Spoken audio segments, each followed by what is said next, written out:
নমস্কার বন্ধুরা, আমার চ্যানেলে আপনাদের স্বাগত জানাই।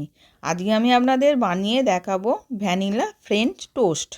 প্রথমে আমি একটা কড়ার মধ্যে 1 চামচ বাটার দিয়ে দিলাম। এবার বাটারটা গলে গেছে, আমি 2 পিস পাউরুটি দিলাম, দিয়ে আমি উল্টে পাল্টে সেঁকে নিচ্ছি। একটা বাটিতে দুধ নিয়ে নিয়েছিলাম আর 1 চামচ কাস্টার্ড পাউডার দিয়ে দিলাম, দিয়ে পাউডারটা গুলে নিলাম। এবার আমি প্রথমে পাউরুটির মধ্যে 1 গ্লাস দুধ দিয়ে দিলাম, তার উপর দিয়ে আমি 1 চামচ চিনি দিয়ে দিলাম।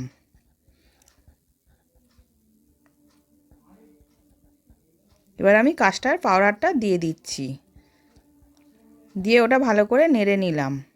নিয়ে ওপর দিয়ে আমি কাস্টার্ড পাউডারটা দিয়ে দিচ্ছি পাউরুটির ওপরটায়। এবার ওপর দিয়ে আমন্ড বাদাম, পেস্তা বাদাম, কাজু বাদাম ছড়িয়ে দিলাম, দিয়ে এবার আমি নাবিয়ে নিচ্ছি।